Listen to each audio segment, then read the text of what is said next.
have published many many research paper on the solar drying system basically. So then I thought better to switch my talk on the solar energy, or rather the solar thermal energy applications for the industrial process heat application, basically solar thermal energy for the industrial process heat applications.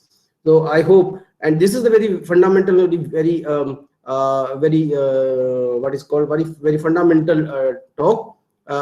Just I would like to discuss how the solar energy, how the the basic solar energy technology or solar thermal technology is useful in the process heat application. And in many industry, as we know, almost the 1/3 of the required energy is a part of the process heat only. And most of the, whether it is a beverage industry, textile industry, okay. So we can implement the solar energy, as we know, and in fact one topic in one keyword is there, the renewable energy system. So I thought better to talk something about the renewable system and the government of India, and how the government of India is doing their effort to enhance the installed capacity of the renewable systems. And I know that everybody know about the renewable energy system thoughts when it was started, like the oil embargo year in the 1973. It was just starting for thinking that so renewable systems. And another impact incident was occurred when it started in environmental degradation because of the ozone hole and the global warming and all. So these all the consequences combined together to force us to move towards the renewable energy. And in fact, we are happy today. Like I'm personally very much happy to see this FDP is totally concentrated on the renewable systems only. Okay, and the very applied part of this, of course, the computational fluid dynamics is very important too. And this tool can be used with the help of the many software. Okay, so ANSYS is one of them, and in fact the another is the COMSOL. You can do that analysis, and thermal analysis means complete whatever the physics is involved in all the systems, you can do that.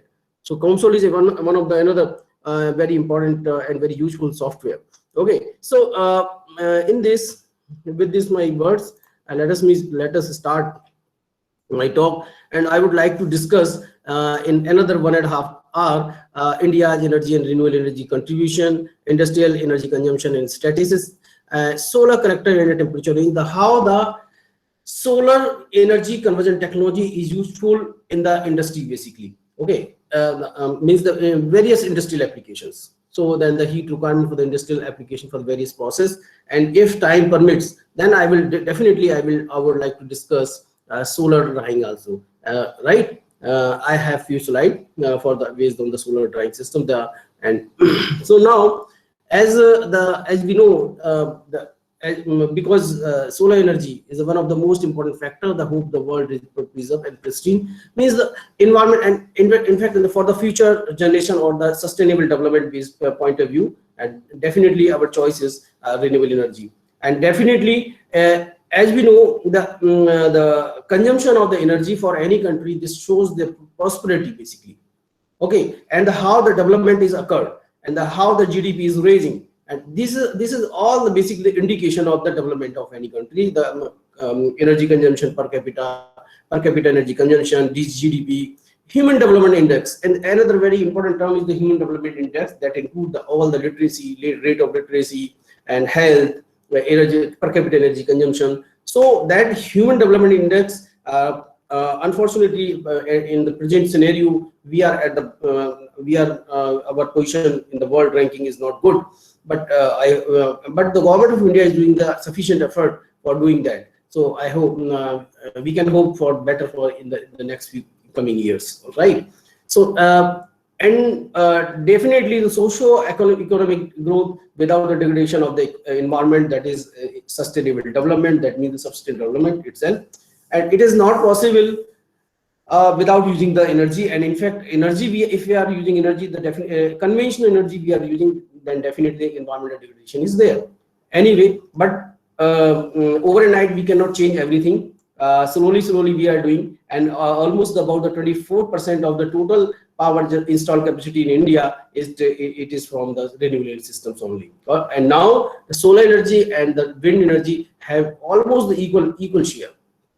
Earlier, government was emphasizing because on the wind energy generation only, but because by that time the wind energy generation was much more economic as compared to solar photovoltaics. I remember long back in the almost 15 years or 20 years back, the cost of installation of the solar photovoltaic system was around 17 crore per megawatt, but now it has reduced. Only the 4 or 3.8 or something like that solar photovoltaic system means 4.8 crores per megawatt. But another very serious thing is that although we are producing the power from the solar energy and the wind energy equivalent, but fact is that still our dependency on other country, because unfortunately in India the solar photovoltaic system or solar photovoltaic cells, the characterization, we are doing a lot of research at the laboratory level, but still we do not have any for the fabrication of the large scale. We do not have any such facility in our country. So still our dependency on the China only. Whatever the 2,500 megawatt of solar photovoltaic systems are installed, and it was inaugurated by the our Prime Minister, and many of the capacity of the 2,000 megawatt of are installing in the Gujarat and Rajasthan area, and many more in one in the UP and MP border, another one in Bengal. But fact is that all the systems means major cost is involved with the solar photovoltaic module. Fine. Now the cost for the this storage means battery is now removed, because we are directly connected with the grid connected system. Okay, earlier we were not preferring with the grid connection, but now it is safe. The technology has been developed. So, but the problem is still our dependency on the China itself, because our photovoltaic modules are importing from the China only. So that means we cannot say we are full-fledged independent. So okay, so we have to think over towards the fabrication of the solar photovoltaic module at economically means cheaper cost, means cost should be the less, and it should be competitive cost with the China itself.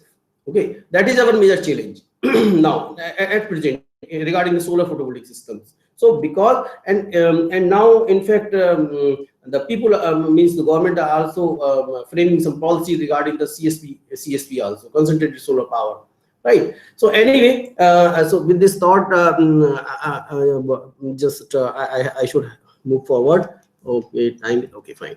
So India's basically this intended a nationally determined contribution to the UNFCCC outlined in the post 2020 climate action, and in fact this India INDC means intended nationally determined contribution build up on its own, installing the 175 gigawatt of renewable power by the power capacity by the 2020. Okay, 2020 or 2020, by setting the new target with the country that share the non-fossil fuel installed electric capacity is the 40% by the 2030. So this target has been changed basically.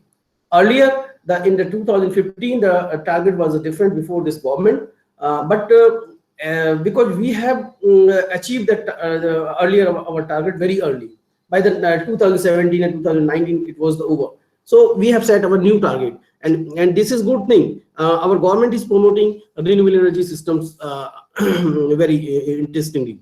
Okay, so the government of India has a target of this, and 175 gigawatt of renewable installed by the 2022. Among the out of that this 60 gigawatt for the wind power, 100 gigawatt for the solar power, 10 gigawatt for the biomass, and 5 gigawatt for the small hydropower. However, target set for the small hydropower is very less, but we have the lot of potential, right? We have almost the 15 gigawatt 15 gigawatt of potential for the hydropower we have, but government is not promoting right now much, because sites are almost in the either in the northeast or the Uttarakhand or very remote areas. Actually, some problem is there, because in the hilly region, another problem is the one house is very scattered. Houses are very scattered from. So this is another problem. Okay, now, although we have a lot of potential for the small hydropower, but this is very major problem. So intended nationally determined contribution also committed to reduce India's greenhouse emissions industry per GDP, per unit GDP by 33 to 35% below 2000 level by the 2030. This is our target basically, and to create the additional carbon sink of 2.5 to 3 million tons of the carbon dioxide through the additional tree covers. So this is our target, and this is our commitment to the world. Okay, this is the target set by the government of India, and the solar mission was another very very important initiative has been taken by the government of India, and it was the 3-phase approach. And the initially target mission was installing, as I said, the 20 gigawatt grid connected solar power plant by the 2020, but that was achieved very early in the 2017. Okay, and so the government has enhanced this target 100 gigawatt to be achieved by the same target year. Okay, so and we are almost very close to achieve this target. And yeah, this is quite old, 1 year back picture, but nothing much change. You may see this. I have taken this picture from the MNRE website only.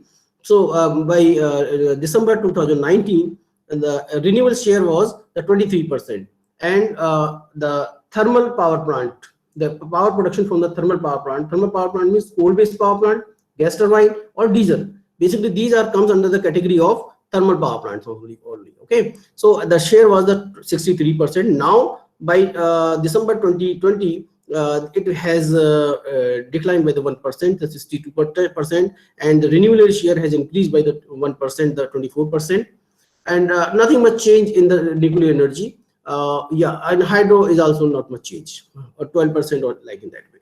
Okay, so definitely we should talk about the increased use of the indigenous renewable system expected to reduce India's dependence on the expensive imported fuels or fossil fuel. This is another problem, because as we know, almost our 75% of our required fossil fuel we are importing from the other country, either Middle East or whatever. Okay, or Saudi Arabia or Iran and all. So that we have to. That is another very burden basically. Burden for the government of India. So that we can reduce with the help of either, there are the two way. One is to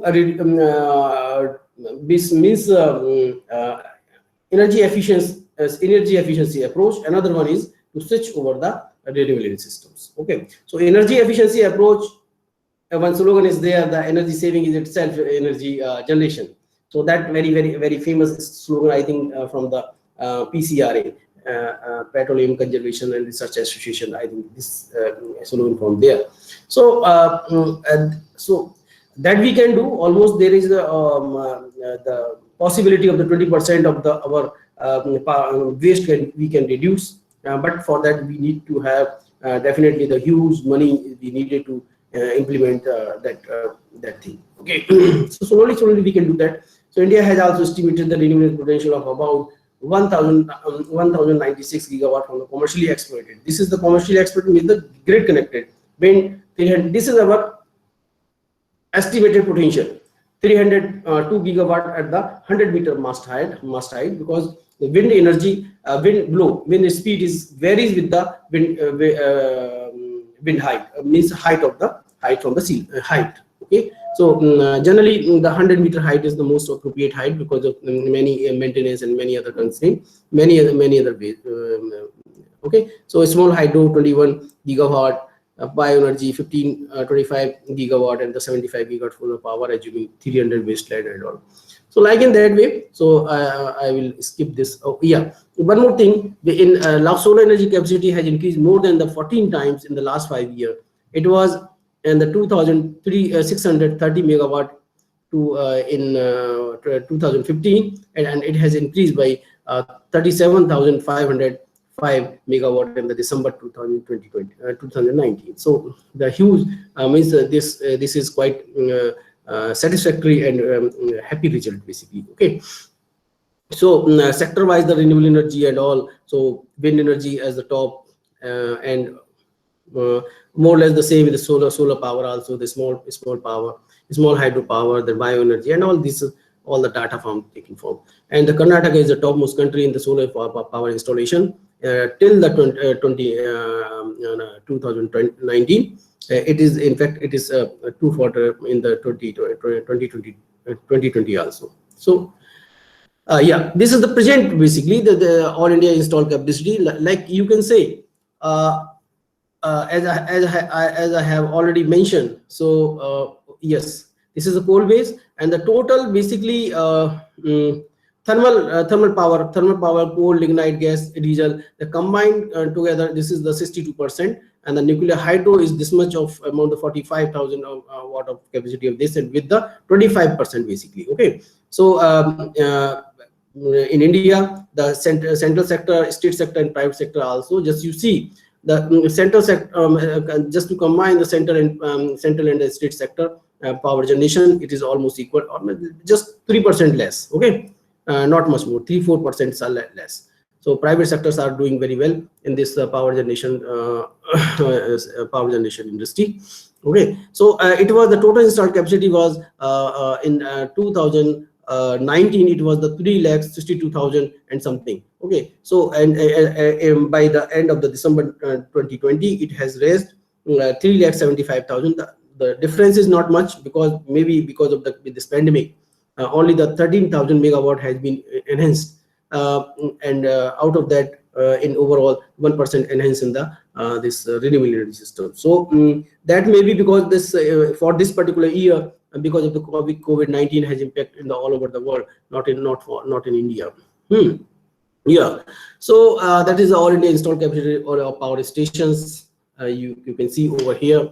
So solar power is the 41%, and wind power is the 43%. Just see, almost and in the coming days, in this the share from the solar power will definitely increase, as we are also focusing on the CSP, also CSP, concentrated solar power. Okay, so like in that, with the 91,100 yeah, 91,153 megawatt is production from there itself.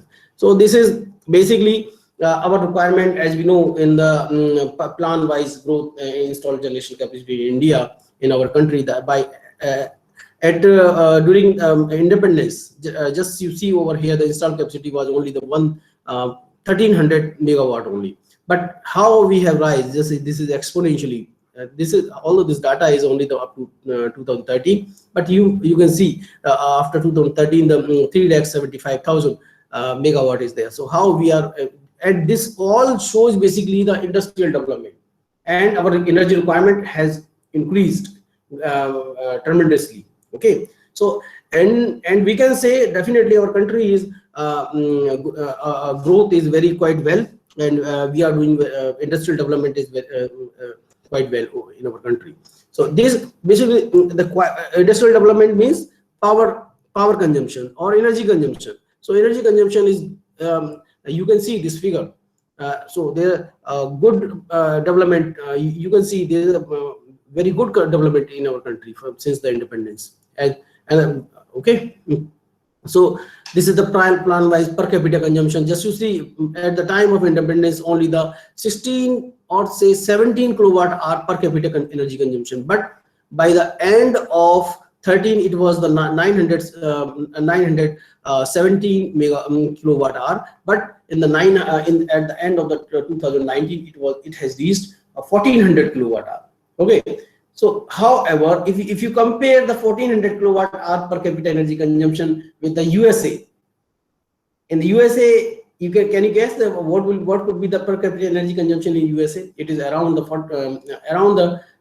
you can say the 16,000 kilowatt hour per capita. So basically this mismatch is only it shows the development, okay, and facility. And energy consumption means the more and more facility in the domestic sector, more and more facility in the transportation sector, more and more facility in your agriculture sector.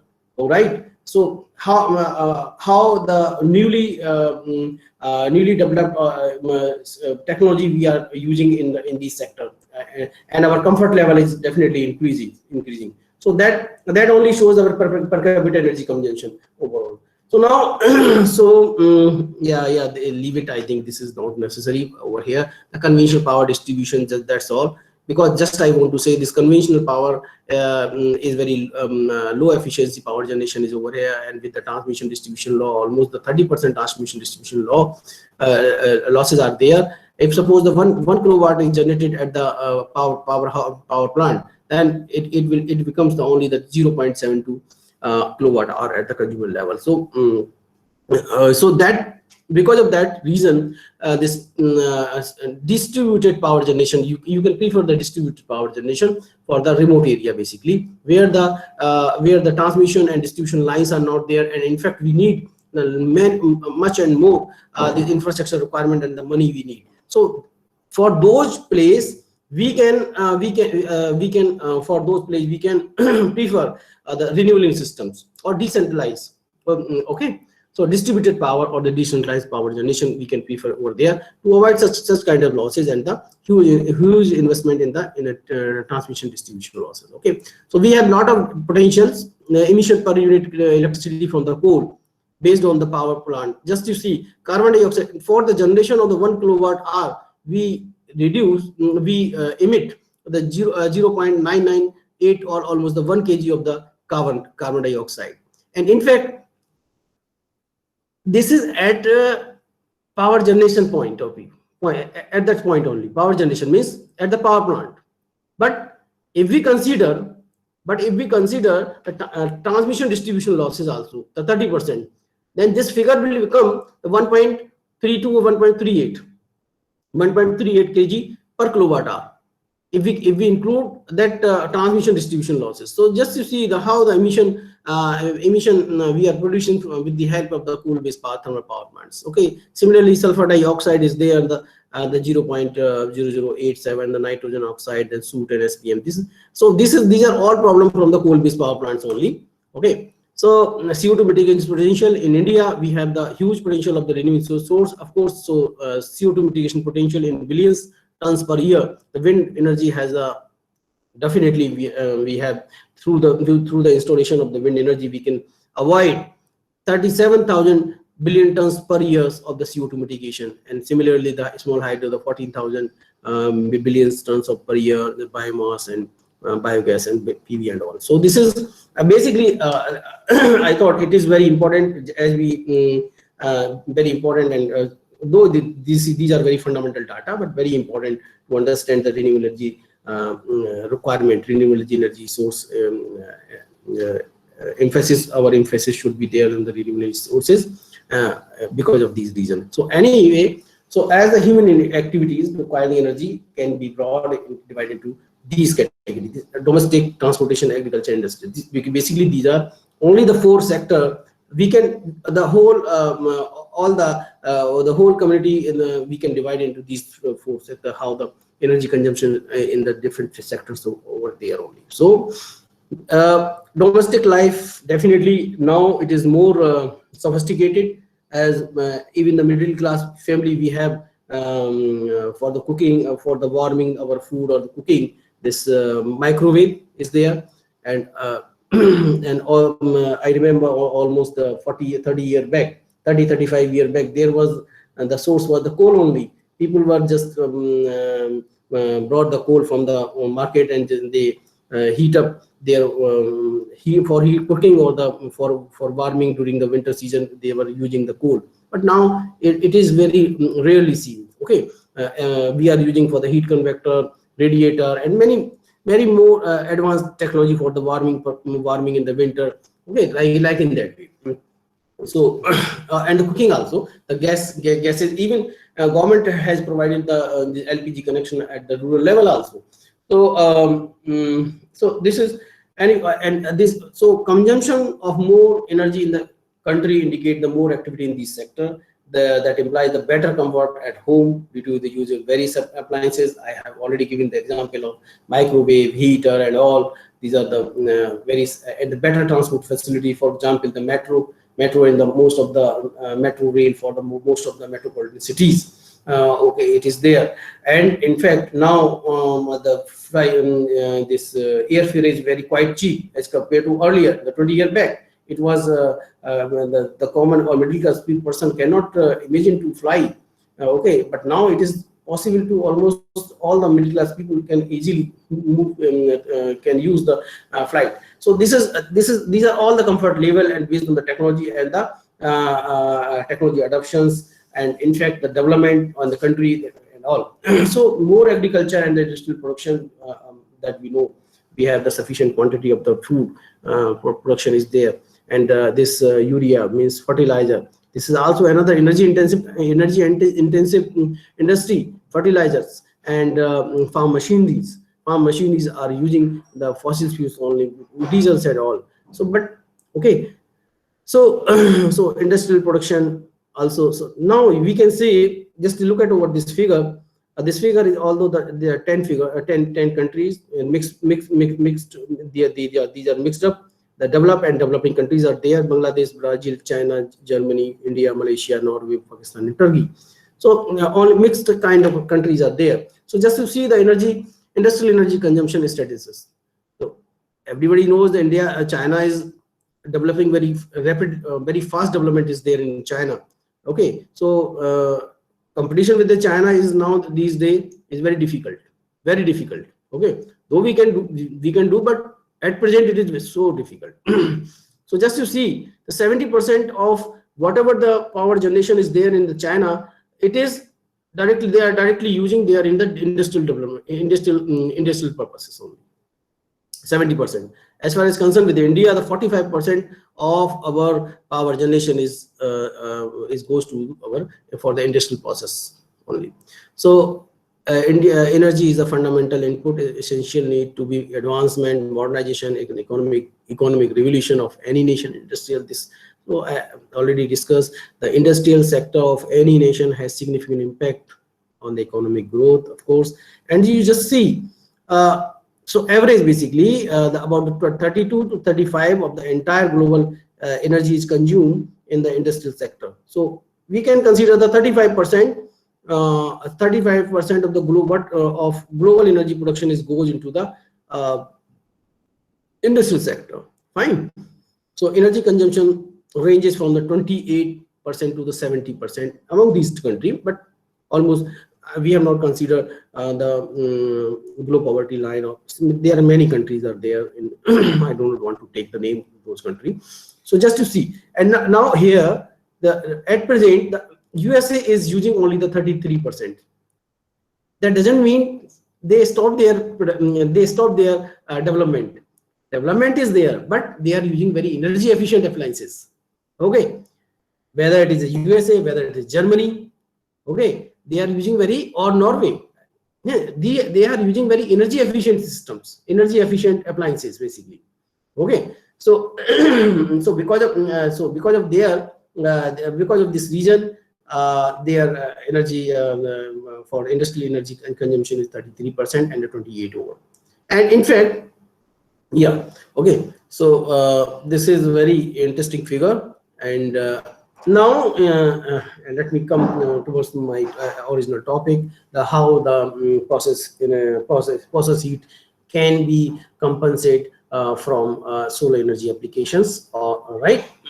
How the solar energy is useful, can be implemented for the process heat applications. Basically, this is so. Now, just to see or look at this figure, as we with our previous slide, we have considered the 32 or the 35% of means industrial energy consumption is there. Okay, so out of that, so more than the 74% of industrial energy consumption, out of this 72%, 74% of the industrial energy consumption is used to meet the process heat demand.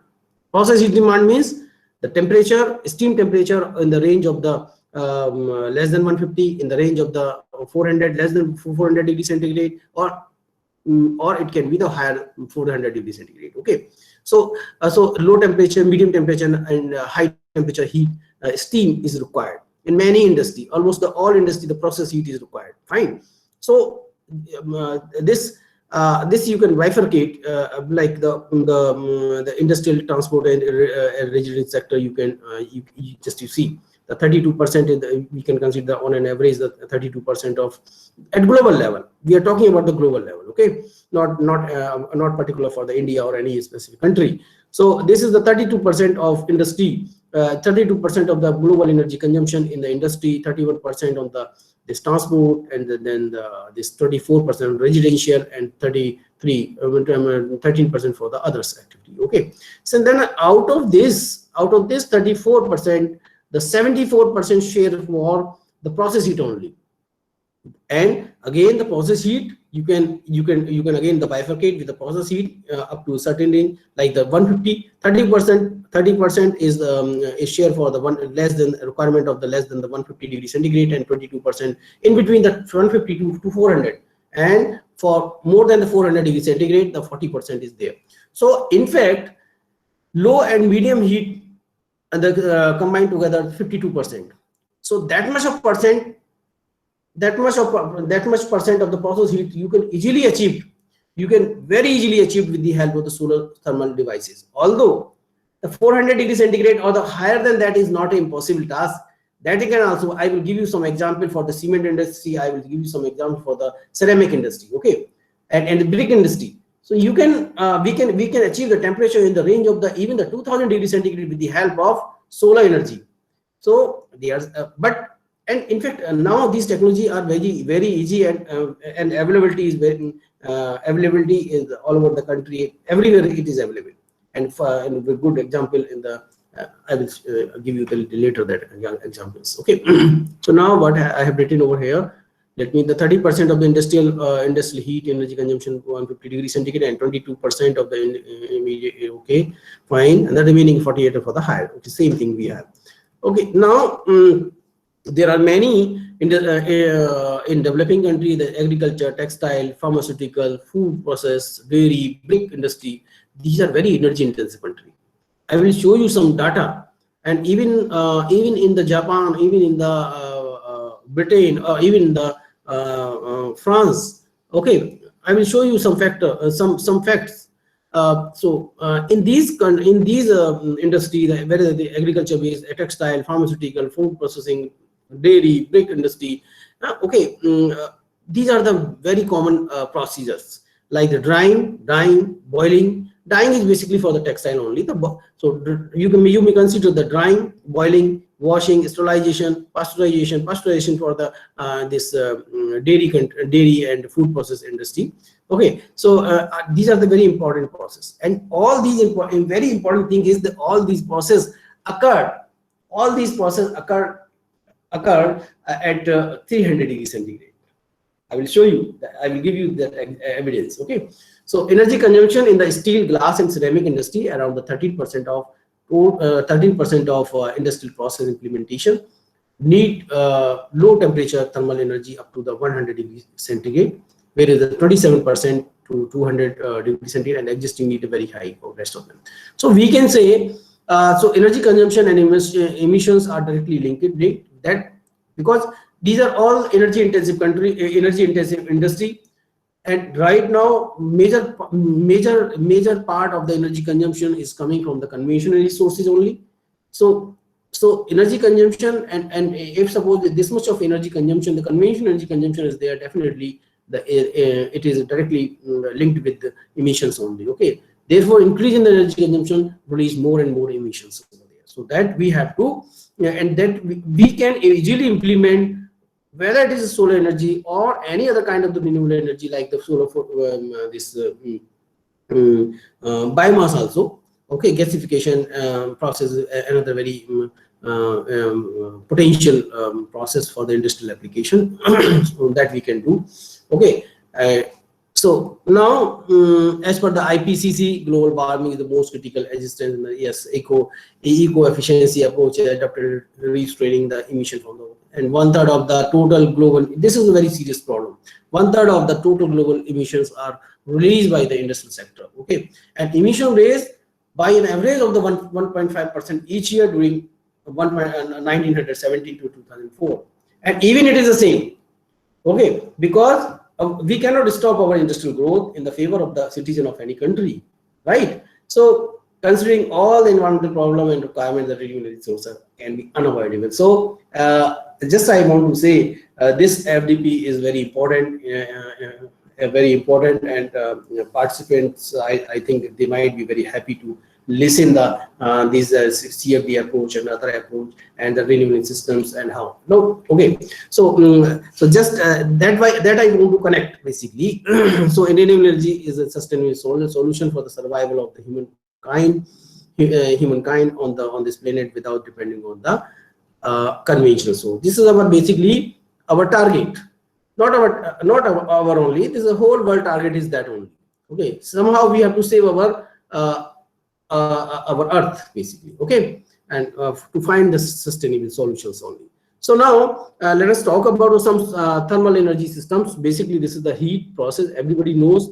Here I have written that this is the solar collector, and this solar collector can be any kind of the technology, whether it is the flat plate collector, evacuated type, parabolic disk type, heliostatic type, linear freshener, or whatever.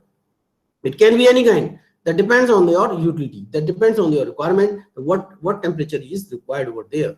And in fact, and when one more very important thing is there when we talk about the solar energy or the renewable systems, and these are actually the major problem with the renewable systems are the dilute form. Okay, these are very dilute and diagonal or the intermittent source of energy. And during daytime it is there, and like in Delhi today is cloudy weather, and in fact from the last night itself, means yesterday afternoon itself it is cloudy weather. So we during those period like so we should have some storage system, and storage system, this is a major challenge for this right now, and most of the research are taking place on the storage system to develop the energy efficient economical storage systems. And in fact this is the major problem for the CSP system itself. Okay, although for the high temperature the salt halides are there. Okay, sensible heat systems are also there for the high temperature applications. Okay, so like in that way, so this is a very important part, the solar energy storage system. And the solar collector, that could be any kind of the technology over there, that depends on your temperature. Okay, this is the forced circulation based system, and in fact you can store, then uniformly that the supply could be the uniform with the help of this storage system. Okay, this is the basic industrial process with the help of the boiler.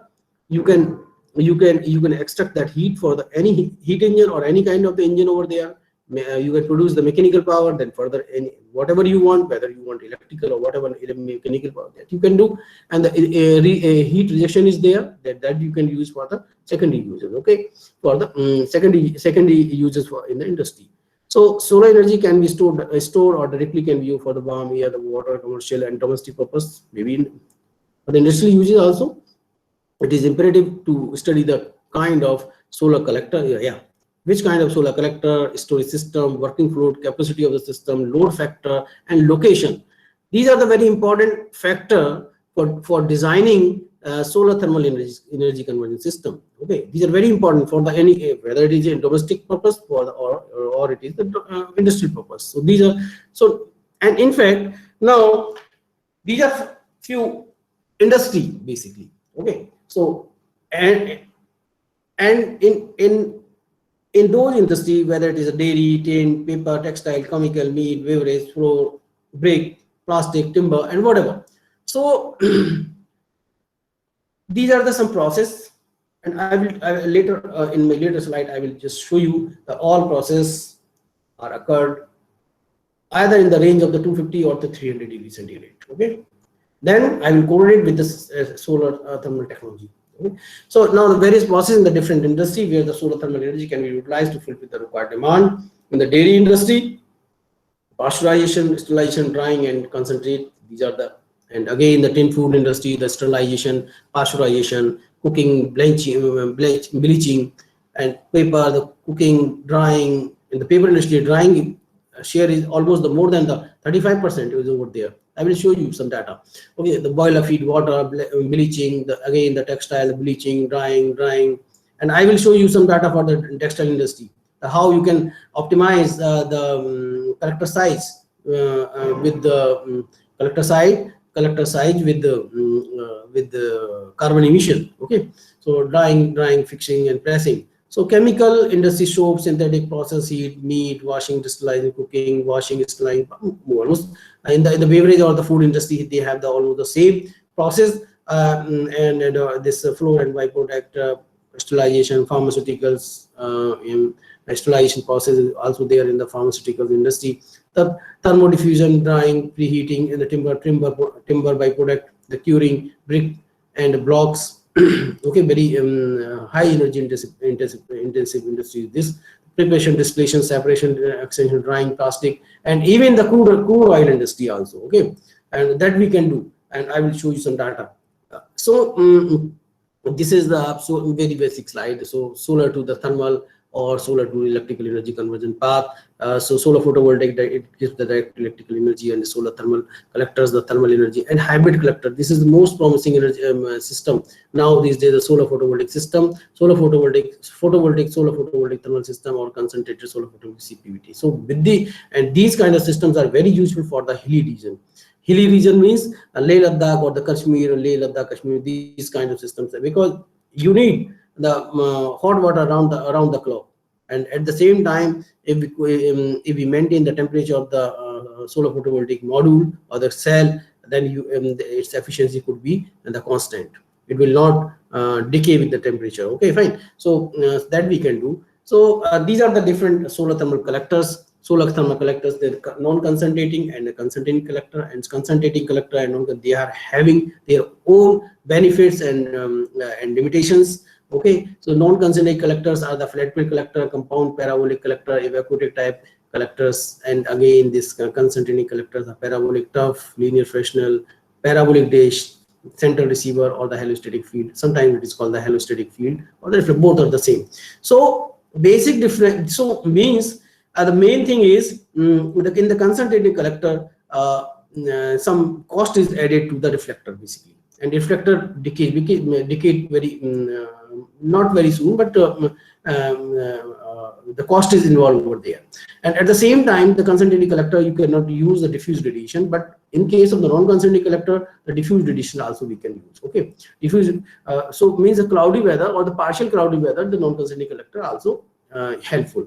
Okay, so so pros and cons of the concentrating collector are over the okay, the high thermal efficiency achieved. Definitely, concentrating collector are highly efficient as compared to non. Okay, and the working fluid can attain the high temperature in the concentrating collector due to the small amount of the heat area. Yes, small amount, because the absorber surface area is very less as compared to the non-concentrating. In case of the non-concentrating surface area, the absorbing surface area is large. In case of the flat plate collector, both are the same. Okay, receiving and absorbing surface both are the same. So concentrating collector are economical in terms of the solar collector area because the reflecting surface required less material. Of course, less material, but hence the cost per unit. But on the other hand, the degradation of reflectance, although it requires very less material, but the degradation of the reflectance of the solar furnace, some solar furnace degrade with the time. So this is the some periodic changes are required. Okay. On the other hand, the non-concentrating collector, you can use the diffuse radiation, but you cannot use over here the concentrating. Okay, fine. So here the beam radiations are useful. So these are some pictures of the flat plate collector. Okay, so flat plate collector. We can have over here the single glaze, double glaze, triple glaze, but triple glaze is not recommended so far.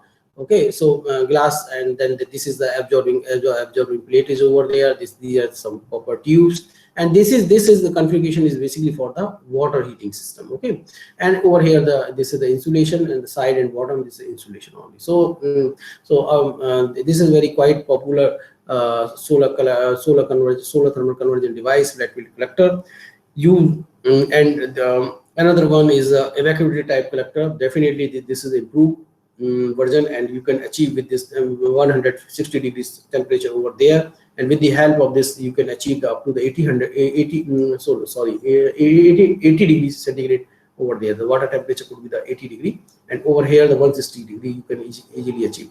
120 to 160 is on an average 160. So this is compound parabolic collector. Over here this is the observer area, and rest of the reflected, and glass cover is over there to reduce the convection losses basically. Okay, so this is this is also very useful device, this for the small applications, the compound parabolic collectors. Okay, so now the parabolic tuff collector, the parabolic tuff collector, linear fractional collector, these are all used for the power generation.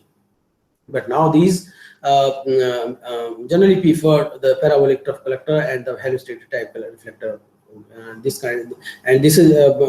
technology in earlier days it was not that much popular, because there are many problems associated with this. But most of the technological those problems has been solved because of the technological advancement. Now the cold salt and the temperature here at the temperature could be over there the 560 degrees centigrade, and the 560 degrees centigrade is quite enough for the superheating steam. Okay, for power generation, but only the fact that you need to have the very large surface area, because solar energy is very dilute form of energy, right? So these are all halostate. Continuously focus over here itself. Okay, this is the observer's. This area is the absorbing surface. Just concentrate over here. This point. Receiver. This is basically receiver. And another challenge is that because of the at high temperature, all the materials start corrode. Corrosion is started. This is the major problem. So right now, at present, as far as the energy concerned, most of the research is on either the materials, energy harvesting, either energy harvesting materials or the materials which can sustain at the high temperature. Okay, so these are materials aspect. Now I think everywhere the energy in energy area, the material aspect research is going on, and everywhere. So this is another kind of system, the parabolic reflector. Of course, this is the Stirling engine you can run with the help of this, but for the small applications. But here you can generate this kind of system. This kind of system could have the capacity of the more than the 2000 megawatt. Okay, so now let us talk about some special features of these what is called of these systems. So absorber plate, in case of this flat plate collector, compound parabolic collector, and evacuated type collector. Okay, so this is the FPC means the flat plate collector, this is evacuated collector, and this is compound parabolic collector. So over here the concentration ratio is 1 over here. ETC is also 1, because the surface area and receiving surface both are having the same surface area. Fine. And over here, but in the case of the FPC flat plate collector, the maximum temperature attainable is 80 degrees centigrade, and over here the 200 degrees centigrade, because the convection losses are reduced drastically by the having the two concentrating glass tubes over there. Okay, in between those tubes the vacuums are created. If suppose vacuum is not there, then it is also fine, because the air is also bad conductor of the heat. So okay, so now over here this CPC, this concentration ratio is the 1 to 5, as the concentration ratio is directly proportional to this temperature also. Okay, and right, this is basically the aperture area to the receiver area. So this is the ratio of the aperture area to receiver area. As the receiver area or the absorbing area is reduced, and this concentration ratio is increased. So it is directly proportional like. Okay, so overall typical feature of parabolic trough, linear fractional, and parabolic dish, and heliostrated type collector. Okay, you can see parabolic trough collectors. The concentration ratio is 15 to 45, and the temperature, maximum temperature range is the 300 degrees centigrade. And linear fractional type, this is from concentration ratio is the 40, and this is 250 degrees centigrade over there, the maximum attainable temperature. Parabolic dish, of course, this is a very high temperature you can achieve over there, and with the this very high concentration ratio, the 1000 could be the 1000 up to the 1000 could be the this concentration ratio, and it could have the temperature of the 500 degrees centigrade. And this is the tubular type. This is the point focusing. This is also the point focusing, and definitely point focusing is there, the concentration ratio. And over here you can achieve the 200 degrees centigrade, and this, if suppose you can achieve the 200 degrees centigrade with the help of the solar energy device, then I think none of the application is beyond in the industry is beyond the 200 degrees centigrade. I think all the problems will be solved. Okay, so some example, I will give you some example.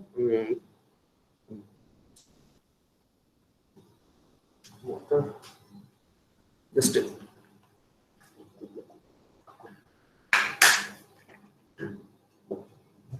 so this solar thermal collectors you can integrate with the existing heat supply system also. Only you have to boiler is already exist in the any industry for the process heat, process of process 1, process 2, process 3, and these all process maybe occur at the different temperatures. Okay, so this solar collector technology, whichever is required, you can integrate over here with this boiler, existing boilers, in this manner. Okay, finally this is the closed loop type systems. This solar thermal collector integration, solar energy system, or the heat demand temperature ranges. Based on that, the solar water heating, solar district heating and cooling, solar refrigeration, solar desalination, solar heat in the industrial process, solar heat in the industrial process. Okay, so let us just have a look on this application point of view. The solar water heating you can do. It could be based on the integrated solar collector storage, the passive, active. Passive means if the thermosiphon, the whole process is based on the thermosiphon effect, then there is no need of the external device like pumping and all. So this is fine. For the small capacity system, the thermosiphoning based or the passive systems are work over there, but for the industrial application, definitely you need to have some pumping, and pumping power is additionally you have to be take care. It means during the analysis for the energy or exergy analysis, you have to take care of this pumping power also. Okay, man. So now, so this the solar water heating.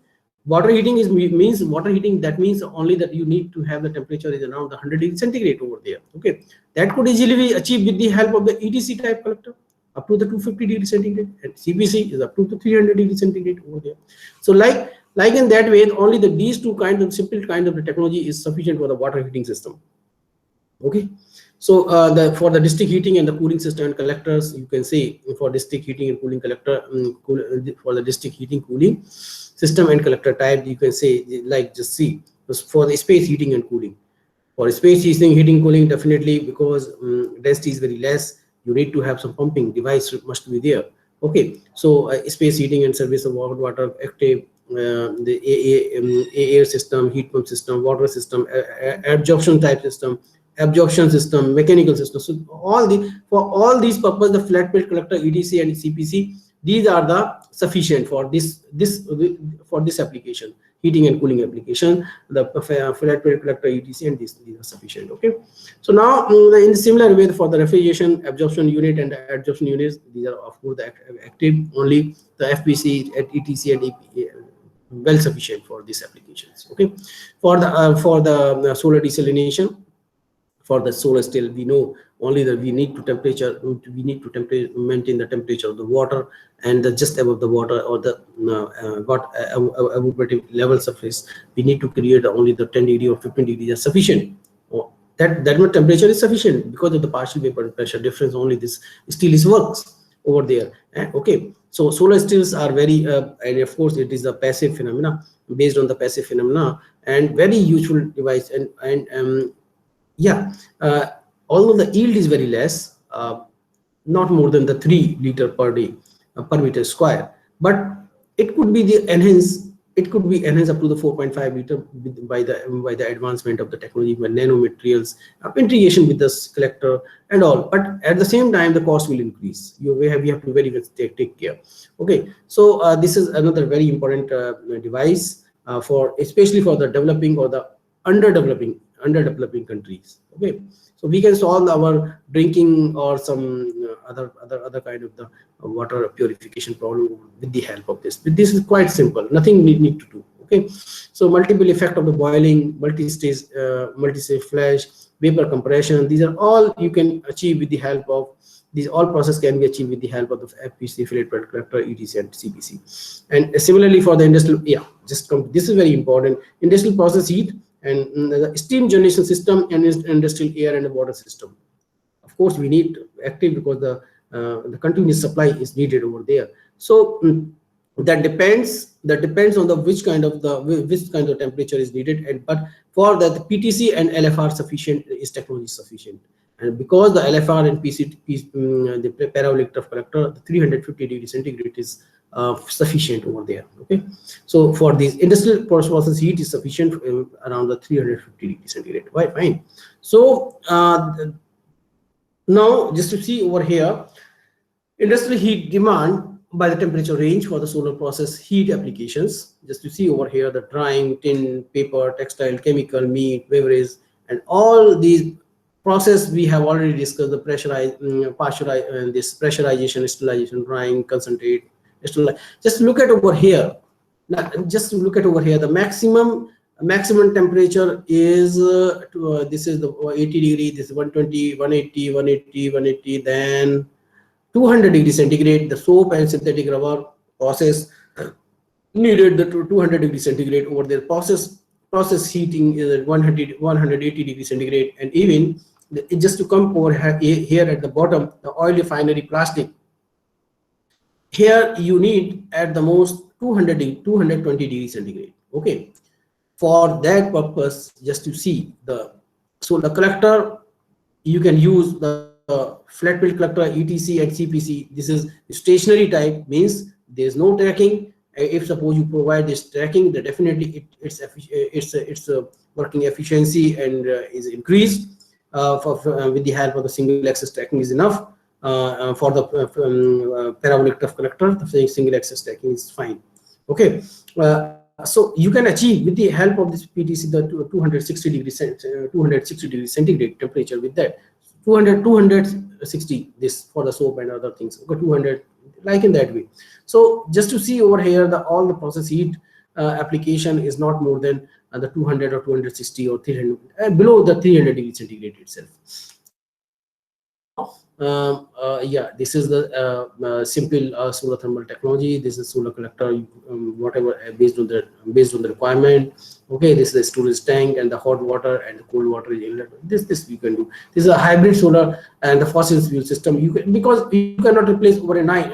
You have to take care for your emergency purpose for the fossil fuel or the electrical energy. That you have to be. You have to be used because to avoid some failure. Okay, to avoid some interruption of the supply of the heat energy. So okay, fine. So now this boiler, the thermal energy is connected with the boiler, then the network. In that way, the solar thermal collectors, of course, the thermal energy storage systems are there. Okay. So in that way, the hybrid solar system or the fossil fuel system, these are the hybrid. You can see you can say this is the hybrid because more than two or more than two kind of the energy source are integrated with the applications. Okay, certain applications. Then it is hybrid systems. Okay, fine. So now this solar thermal energy storage system, it could be solar thermal energy storage system. It could be the method for the storage, the active direct storage, active indirect storage, passive storage system. The temperature range could be the low temperature, medium, and high temperature range. Okay, so this is very important now in the present scenario. This solar thermal energy system development for the reliable operation. So this is very important. Okay, so So now this solar thermal energy storage materials, of course, sensible heat, latent heat, and thermochemicals, further the liquid storage, solid storage, organic, inorganic, and all. So these are very important key areas of the research for this at present scenario, at present time. Okay, so now you just see the cost of the different type of solar thermal collector. Definitely, we talk once we have a discussion on the some technology, and that question comes in our mind: what will be the cost? How, whether it will be economical or not? And of course, in India, the flat plate collector or the ETC kind of the things, evacuator type collector, this is cost is very less. You can say this is less only. The 180 USD per meter square collector area. So it is quite cheap over here. Okay, so compound parabolic collector is the is in India the 333 because this compound parabolic collector, some part of, yes, of course, this some part of this ETC also imported from the China only. Okay, in China, of course, it may be very less because they are the producer basically. All these things, solar, whether it is solar photovoltaics or the ETC type collectors, even the fractional type lens of the fractional type collectors are made by the China only. Okay. Not only means there are many countries, but low cost technology, low cost product is provided by the China only at present, and in fact there is no competitor for the China as far as concerned with the cost. Okay, so the Europe is just to see in the 450 to 900. It's quite expensive over there.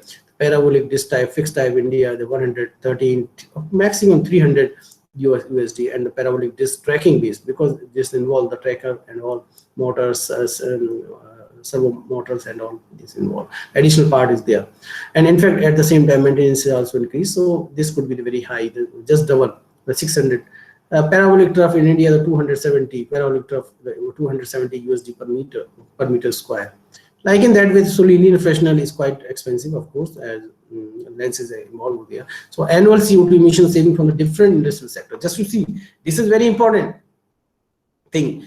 In the drying, in the dairy industry, just see the potential, the annual CO2 emission saving from the different industrial sector. If suppose you implement this solar energy equipment, then you can avoid this much of 1,000 equivalent, this much of 1,000 tons of the CO2 equivalent.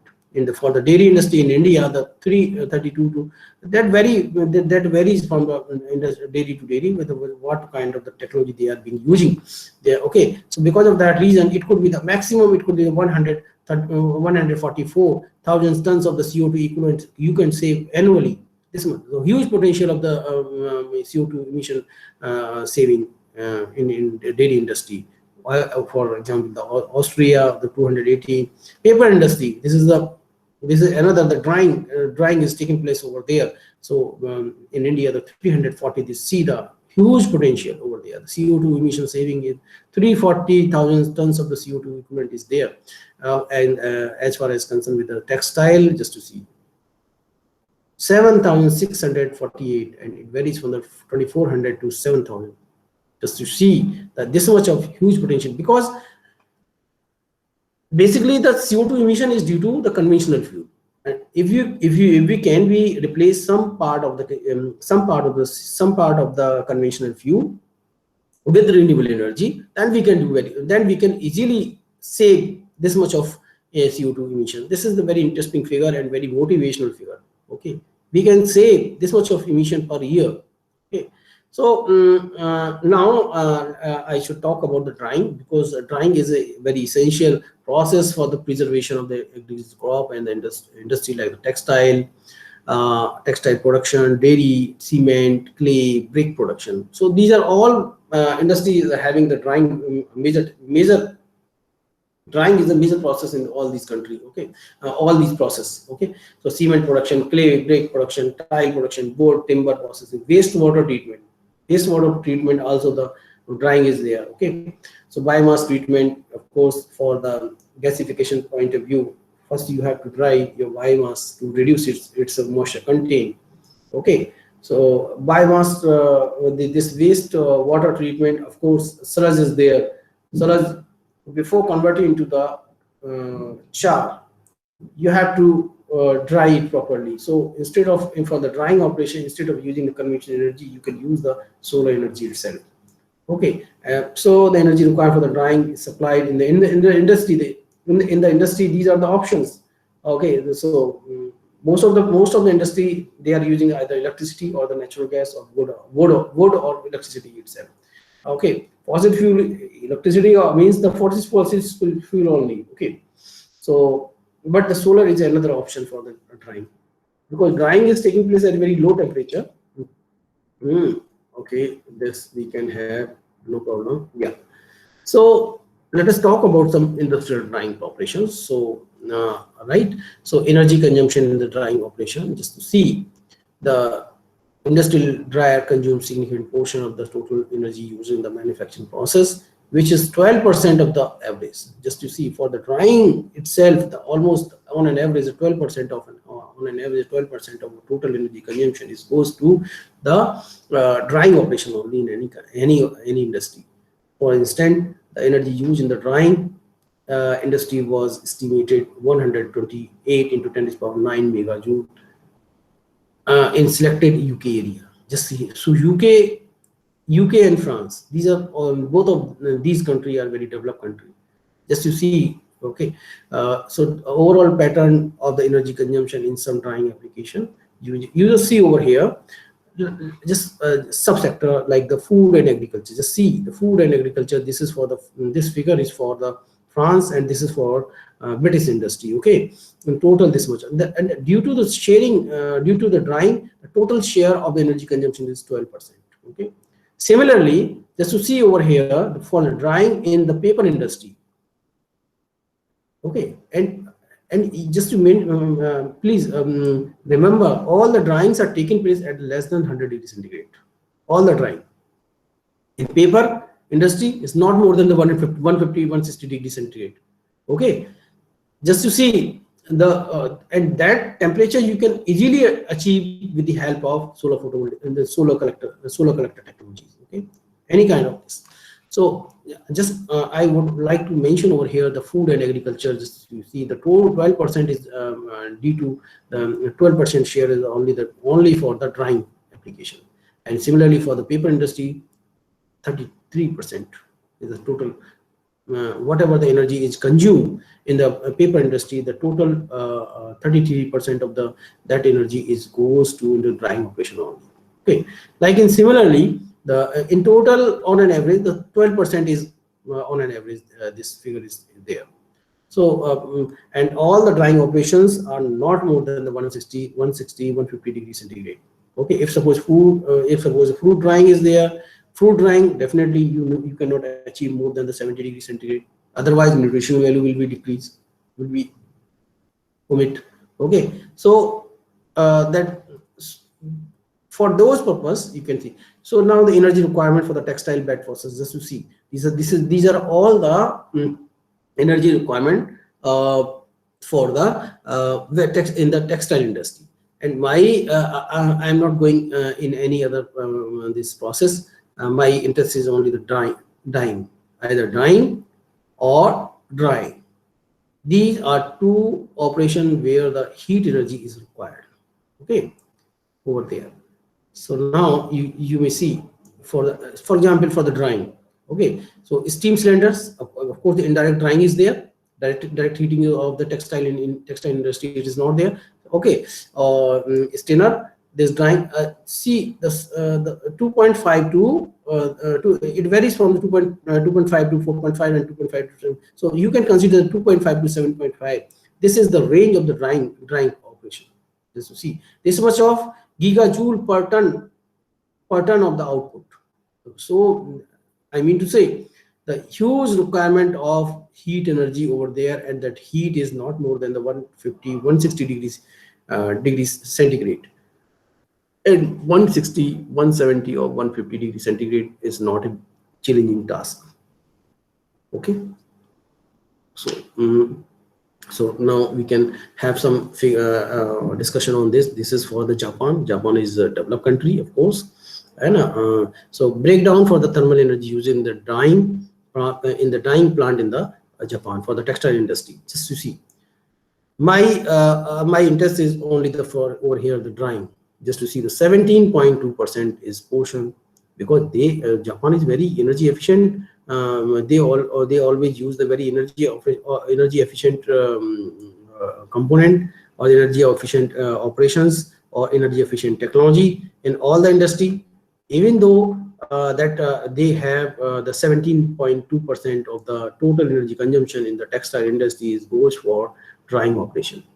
Okay, and again I'm just saying the drying of steam, drying of in any textile industry is not occur more than the 160 degrees centigrade, and because the indirect heating is there. Okay, so that you can easily achieve with the help of the solar technology. So now I would like to take some case study. We have Professor Bhomik, we have the 15 minutes more, na? Yes, sir. Yes, sir. Yeah, let me check my schedule also. I have another class by 12 o'clock, I think. Yes. Today, yes, 12 o'clock. After engineering. Yeah. So now I will discuss about some case study, and this is very important research paper. I have taken from the renewable energy research paper, and this Dayam and Mohammed, potential of the solar energy utilization, potential for the solar energy utilization in the textile industry, and you will find very interesting result over there. So see, I am just reading, then I will discuss. The solar energy can be practically utilized in the textile industry. Of course, we have already seen all the operations over there where the lower temperature are needed for the textile industry. Okay, yes, process heat needed for the textile process heat. Solar energy can efficiently use, as already discussed. The dyeing and drying of the textile are the two processes that needed the large amount of heating of its own. Okay, these are the major two. The hot water at 80 degrees centigrade drying is required for the drying process, dyeing process. Okay, dyeing. Only the 80 degrees centigrade, and 80 degrees centigrade temperature is not a very difficult task. You get, and in fact, it is more economic. Okay, so drying process needs steam to dry the wet textile. In this process, the textile is passes over the hot surface of the cylinder. Basically, this is the indirect drying is there, indirect heating. Okay, so hot surface of the cylinder and the steam from boiler heats the inside the cylinder. Okay, fine. So, and now have a look. I think I should skip some of the portion, otherwise I could not able to finish within the 15 minutes some study. Okay, better I should. So these are the some two processes basically. Proposed solar system in the this is drying process, and this is preheat or the part load drying process. So in the preheat or the part load, the used steam in the drying process, which is about 50% of the total steam generated, is returned to the boiler, while the total steam generated is about 20 ton per hour during the 10 hours of the day. Okay, but on the other hand, the contaminated water, you cannot use that for the drying, for the dyeing operation. Basically, the contaminated water, so you cannot return back. Okay, so anyway, so yeah. So now, just to see for the dyeing, let me check. Let me discuss first these two terms, because the solar fraction, this is a system output energy, and the load, whatever the load is there. So this is the fraction. This much a part of the solar energy you can implement. The system efficiency, output upon input, this is fine. The system output upon energy from the solar energy. Therefore, in the drying process, just see there are the three curves. This is for the life cycle saving. This dark line is the life cycle saving. And over here, the life cycle saving in the y-axis, and although this is very small, that's why on the y-axis we have taken they have taken the life cycle saving. On the x-axis they have taken the collector area basically. And now you can optimize the collector area based on the based on the whether it is a life cycle saving or system efficiency. Okay, and this line is system efficiency. This one is a system efficiency. Okay, this is your system efficiency. And over here on the secondary y-axis, we have taken solar fraction of the solar fraction and system efficiency. Okay, so now here the life cycle saving, collector area, solar fraction, and system efficiency. They are the 4 factors over there. Okay, so just you see the system efficiency. This is for the system efficiency. Okay, so system efficiency is not the maximum system efficiency is the 50%. For the solar system, this is quite enough. And for 50% system efficiency, you need to have the around the 1600 collector 1600 meter square of the collector area. Okay, so this could be another problem. But generally, the industry in the rooftop, as far as concerned with the textile industry, rooftop is generally free. These are not occupied. Okay, so people can use this much of collector area. Okay, with the efficiency of the 50, and you can see over here this life cycle saving for the optimum value of the life cycle saving is around the 1800. Just see over here, this is the 1800 watt collector area. So based on these curves and this exercise, we can optimize basically the what could be the size, and definitely the collector area or area the area is needed. We have to, before the design of any before installation of any solar energy conversion system, we need to look at over the requirement of the surface area. That is very important. Okay, and this is for the dying purpose, dying solar system, and this is for the part solar system. Just to look at, this is very less because for the only the part load is we are using. So just you can see over here, it could be only the 1100 for this purpose. Okay, for the optimum area could be the 1100 over here. So yeah, this is very interesting study, the environmental impact of the dying solar system. And okay, look at over here. This is for solar. This much of CO2 emission from the solar system, and this much of emission from the boiler, conventional boiler. Okay, conventional boiler. Fine. So CO2 emission versus this is the CO2 emission, and this is your solar system, and this is your conventional boiler. The difference is in front of you. I think there is no need to say anything. So CO2 emission for the solar system, for the system of the boiler, and this is the waterborne emission for the solar system, waterborne emission for the solar system and for the boiler. Just look at over there. This is the SOx, NOx, CH4, okay, and volatile compound, and this is aromatic hydrocarbon and benzene and all. Okay, so definitely the end.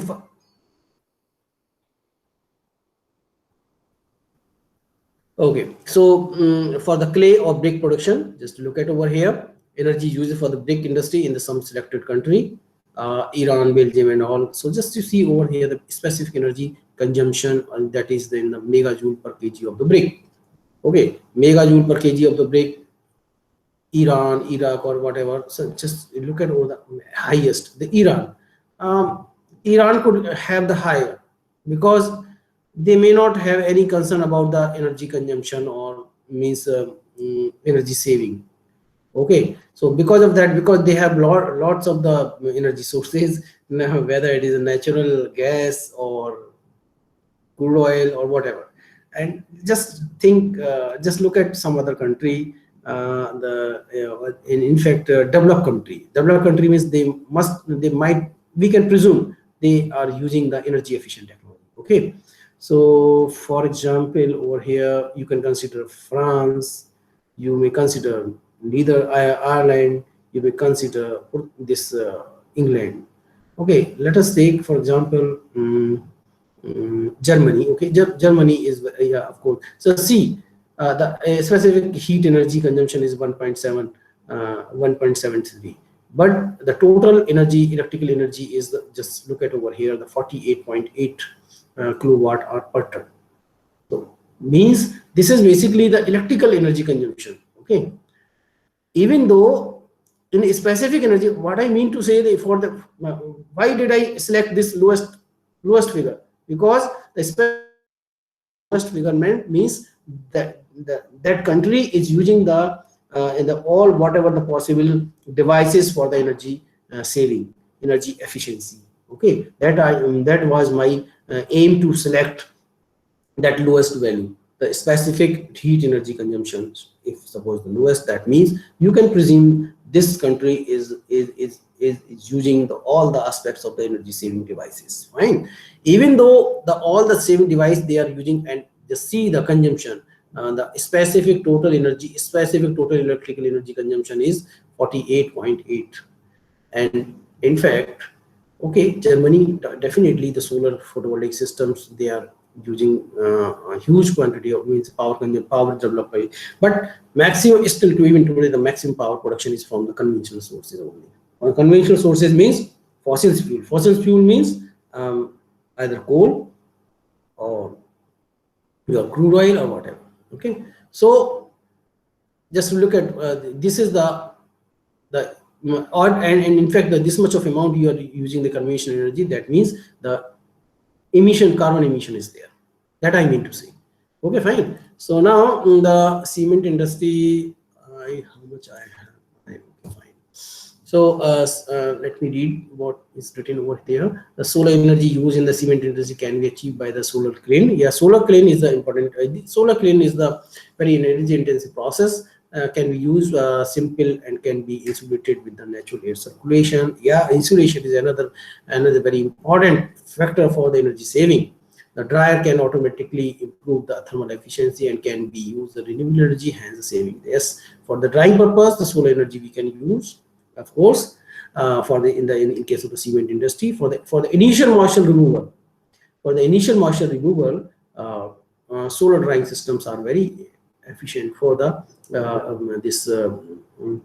okay. On the other hand, this process and its constructions can yeah, of course, this process and constructions are complex in the cement industry. They require heat for the drying, and require heat for the drying. The raw material before putting them into kiln is supplied by the preheater. At present, preheater where the electrical where the energy is provided by the exhaust gas of the kiln. Of course, they are using the waste heat recovery systems. They are using the waste heat recovery system, but fact is that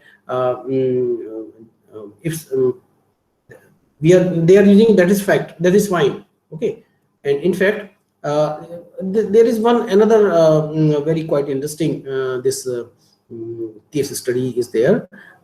This Oliveira et al. Has done this study, and I have taken this this study from the solar energy only, and very recent is study, the 2019 only, the Portland cement clinker production using the concentrated solar energy, a proof of a concept approach. Okay, so they in fact they have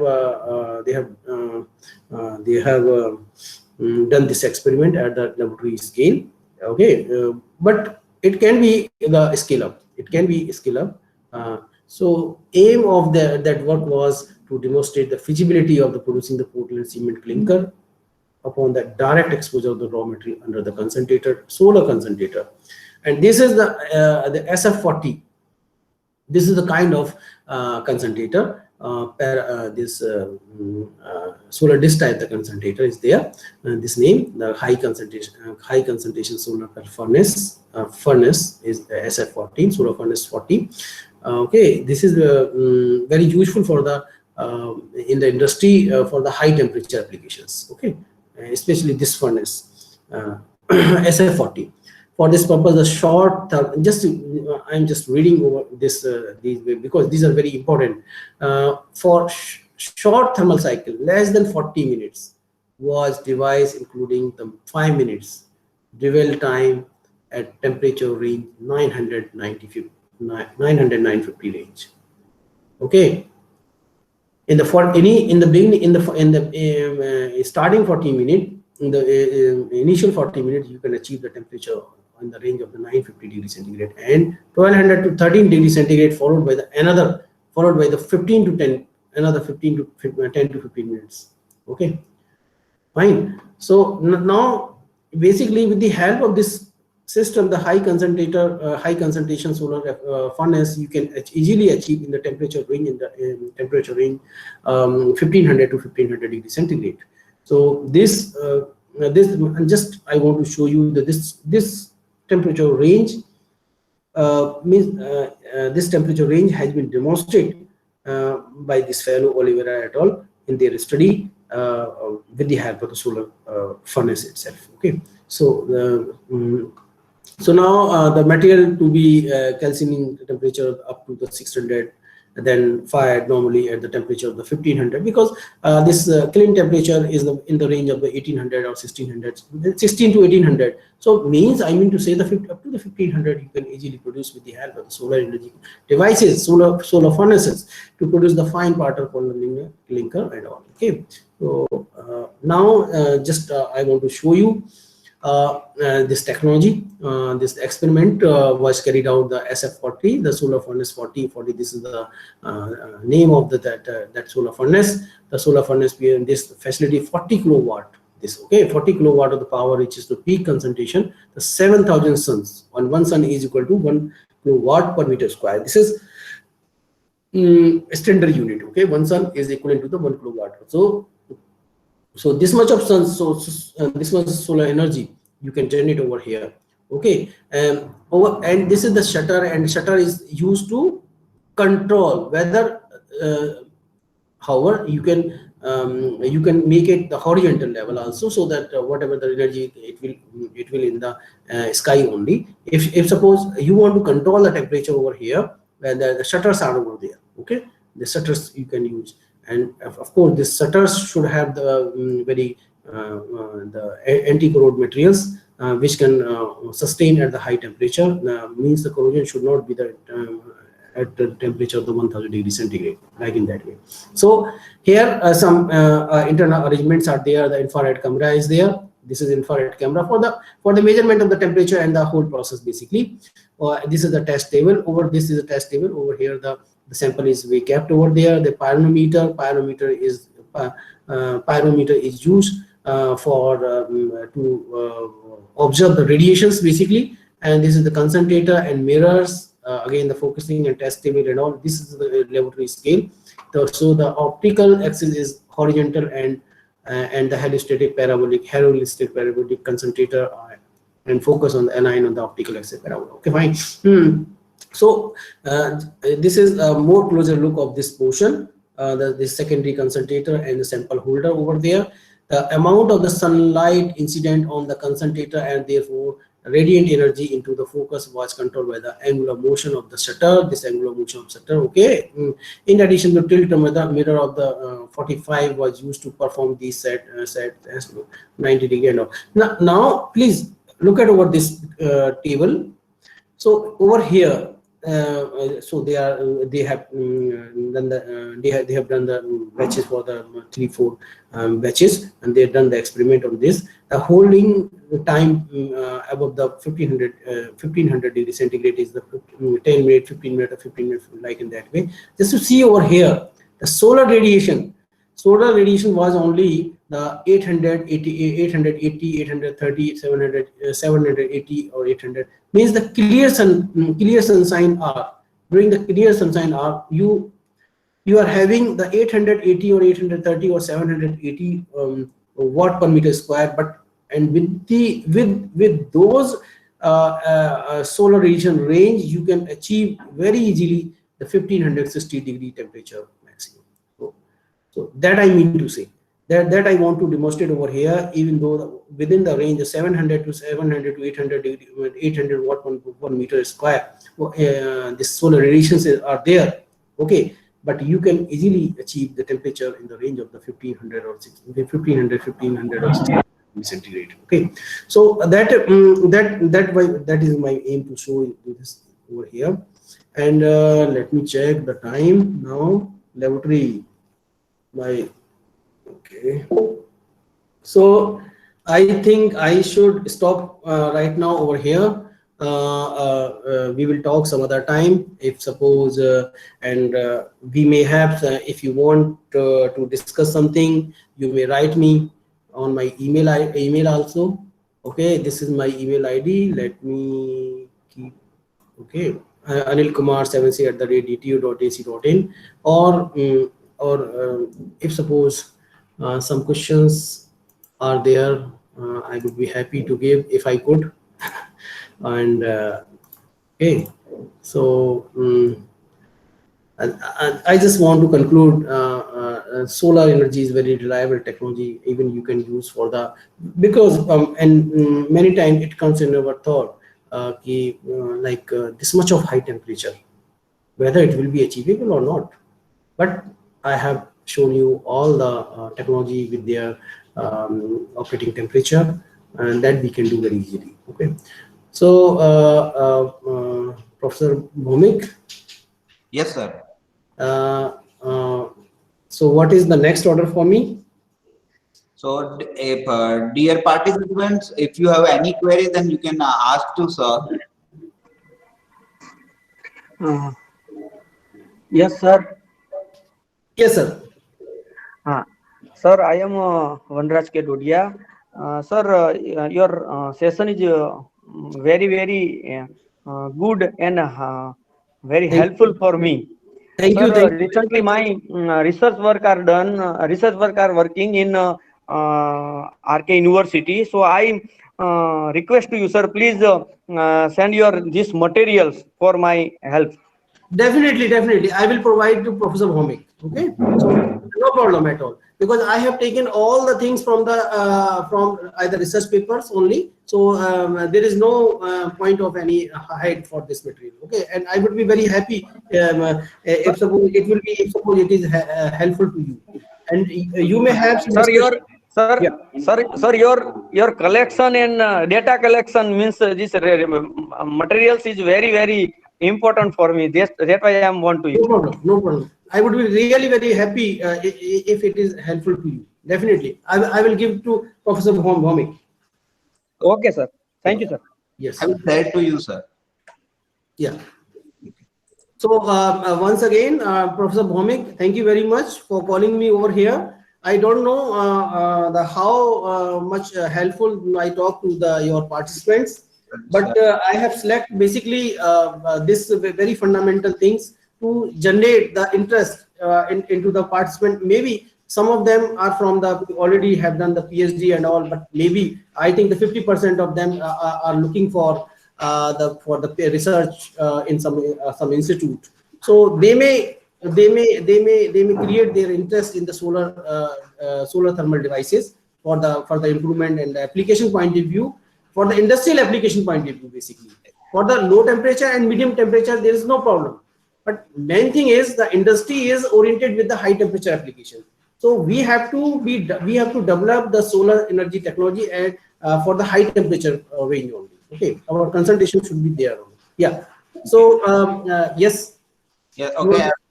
Thank you so much, sir, for that insightful session. We believe that the future of that solar power industry will help to propel the use of energy efficient solutions for many industries. So, sir, it will be very helpful to participants also to understand that contribution and consumption of that renewable energy in India. So, sir, your presentation was really engaging and we really enjoyed because it also covered that case study on solar dyeing system and cement industry also, and the solar collector and temperature range also. So once again, thank you so much, sir, on behalf of ADIT Patel Institute of Technology. Thank you. And Professor Bhumik, can I have a request for getting this recording from you? Yes, sir. Google Meet or somewhere? Yes, sir. I will share. Yeah. Thank you very much. Thank you. Thank you. Thank you all the participants.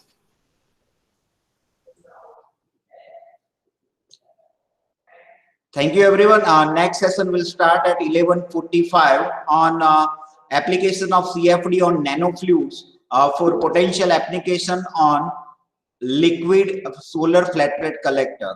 by Dr. Pratibhan Ghosh, who is currently working as a professor in IIT Varanasi.